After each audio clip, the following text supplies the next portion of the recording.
Hello, नमस्कार मित्रांनो. माझं नाव आहे हर्ष आणि मी एक मोठा व्लॉगर प्लस लाईफस्टाईल व्लॉगर आहे. इतक्या दिवसांनी मिनी व्लॉग टाकला नव्हता. त्यानंतर आज होतं 25 तारीख आणि सकाळी बाईक कॉल स्टार्ट केली आणि निघून गेलो देमोगराला. मी वेल्दाला बाईक लावली. नंतर त्यानंतर कारमध्ये गेलो. बंटी मामा, आशिष दादा आणि आपले प्रिय उर्फ विशाल उर्फ चेतन वसावे. त्यानंतर आम्ही गेलो बघा तुम्ही अक्कलकुवाचा स्पायडरमॅन बघू शकता तुम्ही. विमल खैनी खाऊन एकदम झकासमध्ये फटाक होता. त्यानंतर आम्ही गेलो माताचे दर्शन केलं. माताच्या खूप गर्दी होती. ओव्हर क्राउड होता संडे असल्यामुळे. बाहेरून दर्शन करून घे मध्ये कॅमेरा अलाउड नाही. त्यानंतर आम्ही गेलो जंगल सफारी करायला थोडा. विकी मामा वगैरे होते. त्यांचा चेहरा तुम्ही बघून घ्या त्यानंतर. त्यानंतर आम्ही जेवण वगैरे केलं आणि त्यानंतर आम्ही निघून गेलो नंदुरबारसाठी रिटर्न न्यायला.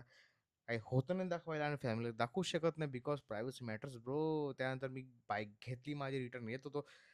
बाईक थोडी खेचून म्हटलं खेचू. एवढे दिवस झाले 130 प्लस घेऊन गेला. त्यानंतर जास्ती घेऊन नाही गेलो कारण की बिकॉज पुढचा टायर एवढा स्टेबल नाही. चला उद्या भेटूया नेक्स्ट मिनी ब्लॉगमध्ये. आता रोज रेग्युलर मिनी ब्लॉग्स येतील त्यासाठी तुमचं खूप प्रेम आहे माझ्यावर. या थँक